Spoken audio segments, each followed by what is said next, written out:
Christmas with Thanksgiving in your heart. And hello and welcome. You're watching Vision Plus. I'm Bonnie Libhart along with Emily Libhart. She's back again today. She's not gallivanting off over to Russia or someplace. She's right here with us.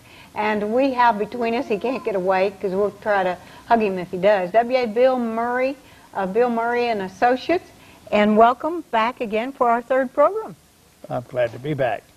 And tell us a little bit about your company in case someone didn't get to see the first two programs. Well, I'd rather tell you more about the ministry than I would the company. Not that I'm ashamed of it, because it's the foundation of my activity. But our ministry is what we like to call Christian Full-Life Financial Services.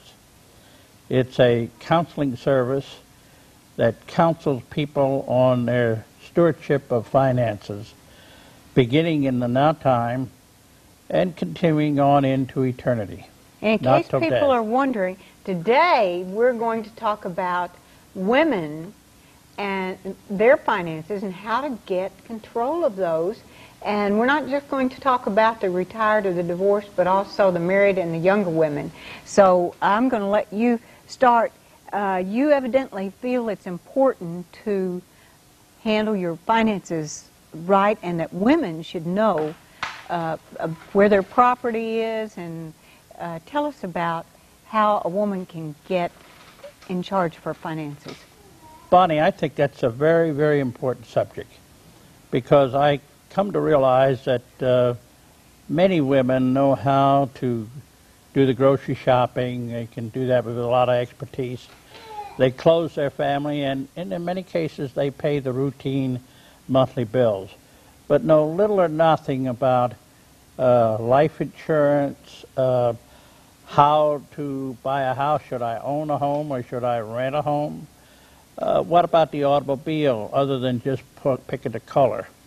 And yet I know that statistically 4 out of every 5 women become widows.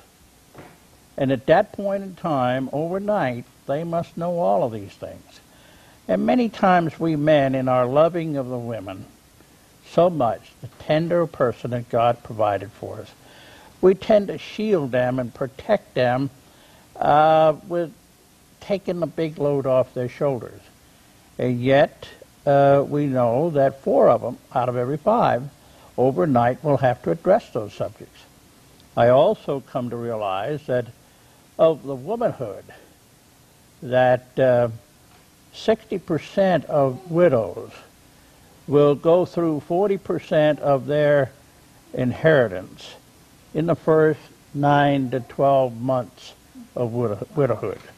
And that's primarily because at that point in time, they lost their security blanket. And they're out in the wilderness struggling to find help. And they grab on to any little glimmer of help or support they can get. And a good example is that in my experience, that I can tell you pretty well what the widow's going to do first thing. She's going to buy a new car.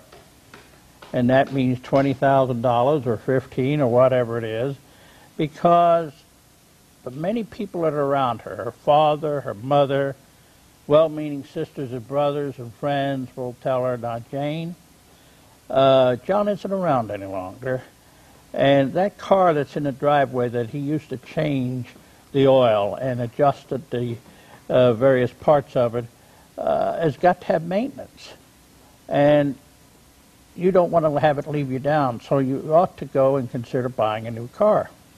And then the first thing she does is go out and buy a new car.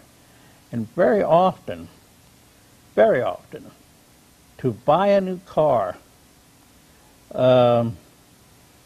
makes about as much sense if it needs major overhaul, makes about as much sense financially as to commit suicide, because somebody's advised you to have surgery, major surgery.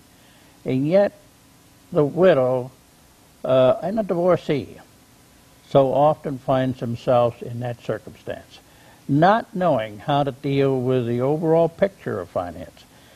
And we men make a mistake. We love women, I just think God... Well, you just said a divorce. That might be a situation where there was another thing that happened. I have a hard time with divorce. I don't believe in divorce to start with. However, it does happen. And I accept that, and I counsel that. I have a hard time understanding. Nobody, I don't believe, really believes in divorce in today, but it happens. I have a terrible time understanding of why a man could love a woman and leave her. But we now need to just, it happens, so sure it now does. how does she handle her finances? All right. She needs to seek good, sound counsel. But that counsel should not be rushed into. Whether she's a divorcee or whether she is a widow, she needs to get her head screwed on right, where she can address the subject of finances without the emotional outburst. And then and only then can she receive good counsel. And I think it's very important that she does seek that counsel as soon as she can handle the matter of finances. Another thing that I would caution a woman in those circumstances is that many times they will plunge themselves into debt. That's the second thing they do. The credit card. We're going to solve our problem by buying a new dress, a new clothing.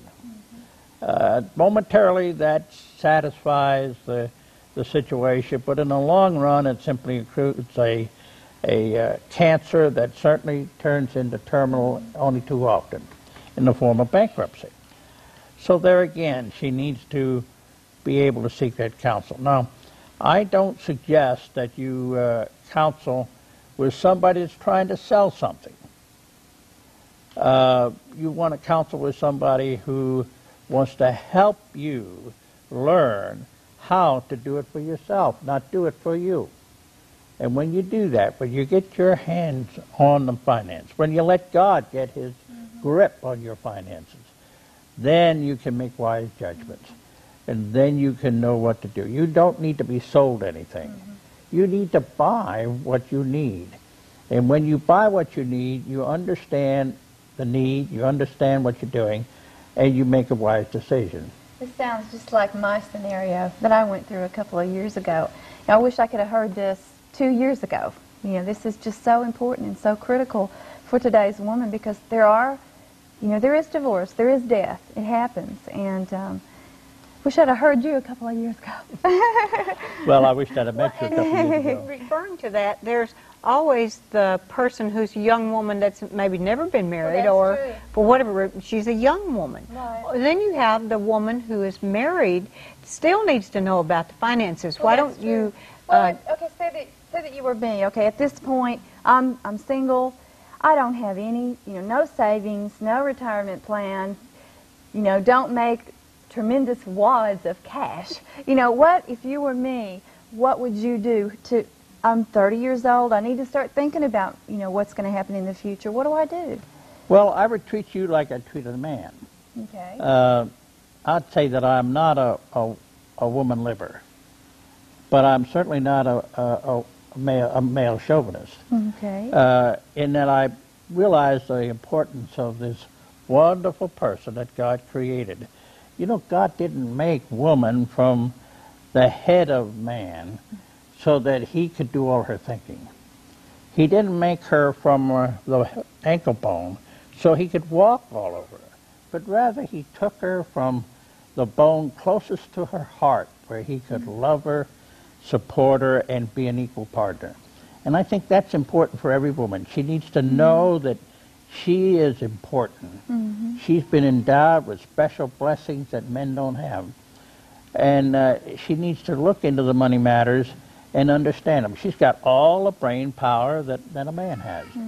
The only thing is that she's never been subject to it, and she's rather complacent. She's going to let somebody else do it for her. That's a mistake. You would need to seek God's counsel as well as man's counsel in finances. You need to get your priorities in order. You need to determine how much income you have. You need to put it onto a budget plan. A budget, by the way, is not a restrictor. It's not a denier. What a good budget is a sound spending plan. There's only one thing you can do with money, and that's spend it. The only trouble is that how we spend it and where we spend it. So we should have a budget. We should have a plan of what we're going to do with it.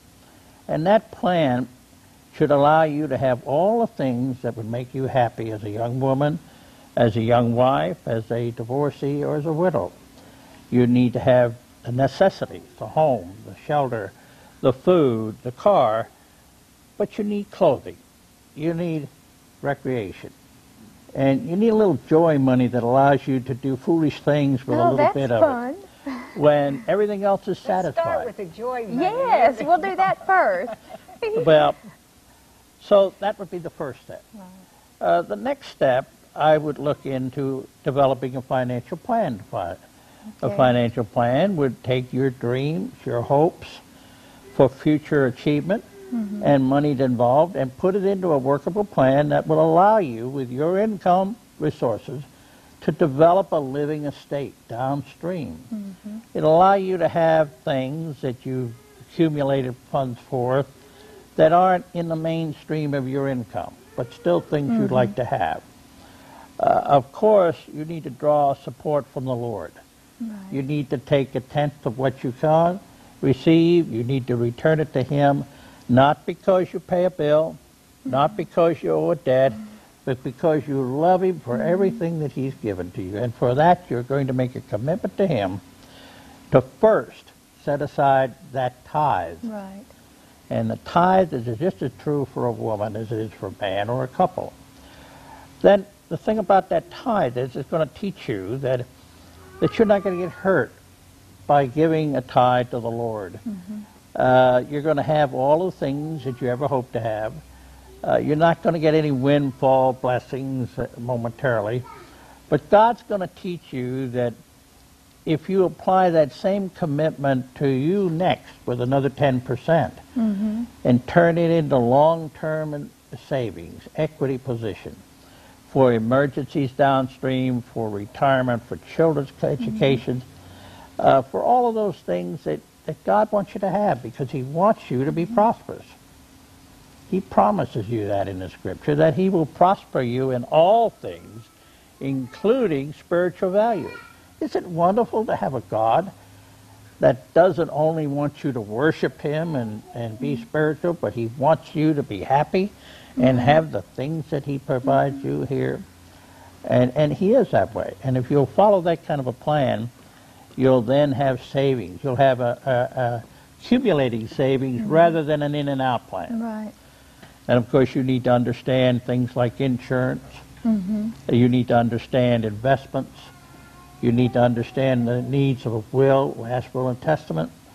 All of those things are seeking wisdom from God. That's where it comes from first. Seek the wisdom of God first. And then allow that wisdom to flow to you through counselors and people who want to help you and not want to sell you something. Right. Don't buy anything or don't be sold anything, but don't buy until you know what's it all about. And wait a day or 24 hours or a few days and pray about it. Yes, I like to use the wait and pray list, where you take something you want, write it down on a piece of paper, and just add it to it, put a date on it, and let it set it aside for 30 days. And if at the end of 30 days you still need it and want it, then you should buy it.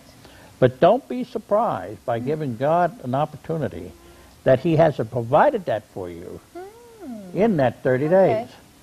Now, that's good. Yeah, now, like you've talked that. about the person using a single woman would be the same advice for a single man. How about a married woman? What are the things that she should know in her family finances? I know that One of the things I want to stress most about young married women, I'm a daddy. I have 3 loving daughters. I love them to pieces. The wife gave me such a blessing when she gave me those daughters. I have a son also. But as a daddy, I gave those daughters everything I could provide. They had a nice home, they had a room of their own, good furniture, a car when they needed it. What I did is I built them up to expectations that was not necessarily available when they got married. And very often a young woman expects out of their husband more than he's able to achieve. Right. And so what happens is, at the honeymoon, at the beginning of the marriage, there is a Prince Charming and a Sleeping Beauty. And then there's a day after the wedding, after the honeymoon, that he decides that, say, she isn't a Sleeping Beauty.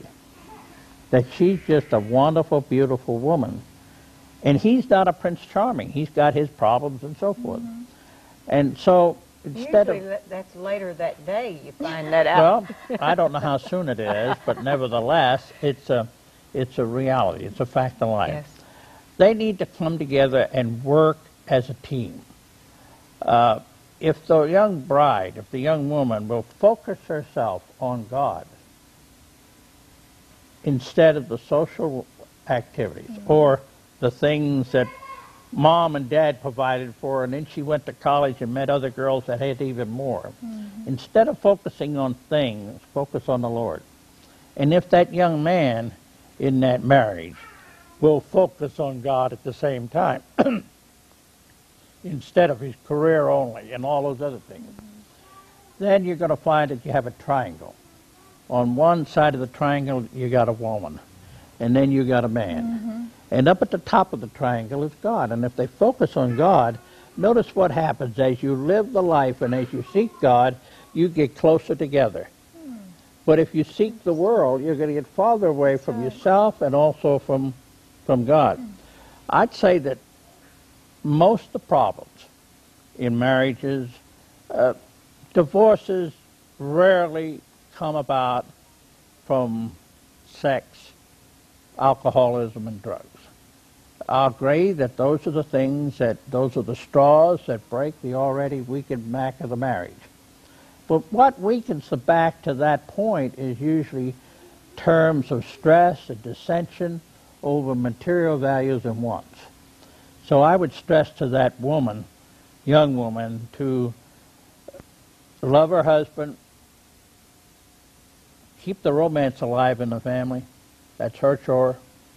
Focus her life on God, and help him do the same thing. But what things does the woman need to know? She needs to know certain things about the family. Because I have a friend that is married to an architect, and she doesn't know what her husband makes. She doesn't know what property they own. She doesn't know any of their financial. She has no earthly idea what income that family has, where any of the papers are. She needs to know that to the detail. Go over the things that a woman needs to know. And a man, very often, we very often mislead the man in the church in saying, you are the head of the house. You control everything. That's not true. The Bible does not say that. True, he is the spiritual head of the family. And he is the rock in which the woman clings to and the family supports around. But he needs to share with her everything. What is everything? The life insurance. Where the policies are and how much they are, and whether there's any cash value. What they're all about. Many women are very complacent and they don't want to know about life insurance. They could care less. But the thing is, that life insurance policy is not for the man, it's for the woman. And when there's a need to know about it, she doesn't have the man anymore. So she needs to know about that. She needs to know about the health insurance programs, disability programs he has. They need to know the details of the financing of the home. What do you mean details in the financing? Well, such as what interest are we paying? And would it be wise to refinance? Or would it be wise to buy a new home or add it to it? Enter into those decisions. Don't stay away from them. How can she participate in those decisions? Actually, just tell him that let's say that some of our viewers today have never participated in any of those decisions. What would you suggest if she is getting toward their 40s or maybe even to the 50s and doesn't know those things? How would she today start to find out those things? Well, there are lots of magazine articles that she can read to start with. There are books that she can read. But let's go most with the important, basic things that she needs to know. She needs to know the income the family has. Absolutely. And the outgo that the family has, what they're spending that on. she needs to understand the budget plan of the family. She needs to be part of the making of that budget. She doesn't need to be the person who receives it, but part of the making of it and the expediting of it. She needs to understand her insurance programming. That's the protector of the financial plan. Should something happen that unforeseen, that you know what you got. You don't like surprises. When a person is entering into widowhood, she doesn't need another surprise in the financial area. When they're buying a house, she needs to know and understand the closing cost and the interest rate on the mortgage, the payout of the mortgage. She needs to understand where those papers are. Where they are and Documents. and where the documents are, if she can put her hands on. When the roof needs to be put on the house, she needs to understand the guarantees, the type of roof that's being put on. Now, I'm not suggesting she get up and knock the nails, but she needs to understand all aspects of married life and finances. She could probably start by helping him put together a net worth statement. Oh, and whether you it's bet. a single woman, a man, or a couple, they could put together a net worth statement, which is simply the assets they have and the liabilities, and break those assets down and those liabilities down to come up with their Probably net worth. one of the best things that she could do, and I'm not kind of pushing myself, but the husband is in the same predicament. He's put aside the details of all of these items and left them for future time. Probably the best thing she'd do is suggest that they go seek a counsel or a seminar on these matters, and then have it personalized for them, and learn about it together, understand it together. They're saying also that the effects that you have, like for insurance, fire insurance protection, is that household effects, jewelry, guns. That's a good idea. I bought a video camera just shortly before Christmas. Now, you realize I was in a tornado. So a light lit up in my mind and said, you know, you've been going to take pictures. I've been a photographer all my life as a hobbyist. You've been going to take pictures of all of these things in the house and put them in a catalog. But now, more likely, the best thing to do is to take that camcorder and just go around the house. Lay out your silver. Lay out your assets, take pictures of your antiques, coin collections, antiques, and put it on permanent record. And then don't leave that in your house. Make a copy and put it in your office or something. Safety deposit box. Okay. But the most important thing is, don't shy away from the finances as a woman. Get into it, get your feet wet, and learn about it. Seek God's counsel in all you do. Well, if a person going to come to a seminar or a counselor like you that would show them, what would they need to bring with them? Well, they wouldn't bring anything but themselves to start with. Oh, okay. Pen and a piece of paper, a pad. You need to, when you're seeking a financial counselor, you need to know who he is, where he is from or her, what he's all about and why he's doing. You need to meet eyeball to eyeball and talk, and then you need to go home and pray about it, and is this the person that can help us understand God's stewardship of our blessings? And if that's the case, then he'll lead out with the necessities. And the second appointment, you will bring your financial information. Of course, there's a lot of time that when you are living like some people do, just by faith, they don't have an income to show.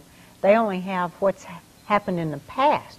What about people who totally live by faith and they don't necessarily have an income and they're not sure where? You must be one of those people. Absolutely. Because you live by faith. You don't have somebody paying your salary. In a way, everybody that has any kind of a business, Vicki and Chuck Victory Network. And so how do you handle that? You handle that by establishing what has been your spending pattern for over the last few months and analyzing it, setting it down in categories, and then saying, these are my needs. This is what I got to work for. Then you can pray to God for those Hold them up needs. to the Lord and let Him deal with it with you. And, I could go on and tell you some of the most beautiful stories of that very thing, of how people have been... Well, give us one in the down last so- minute that we have. It's difficult to say it in a minute. But people who are down so far that they don't know where to go, and then they turn to the Lord and get hope, and through their faith, He will lead them. I have seen people, person after person. And it just is Romans 15:13. That was the verse I had. Now the God of hope fill you with all joy and peace in believing that ye may abound in hope through the power of the Holy Ghost. I think that is so.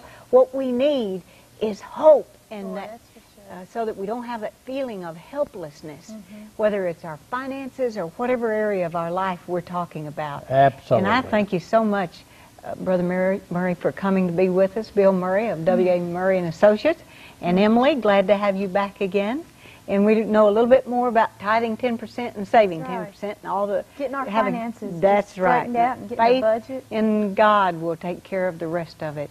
And having plastic surgery, as he says. And we're glad that you joined us. And please let us know what you would like to have answered in the area of your finances. I'm Bonnie Libhart, and bless your heart for watching. Thanksgiving, your voices raised, your voices raised, in glory and honor and power unto Him, Jesus, the name above all names. Come into His presence with thanksgiving in your heart and give Him praise, and give Him praise. Come into His presence with thanksgiving in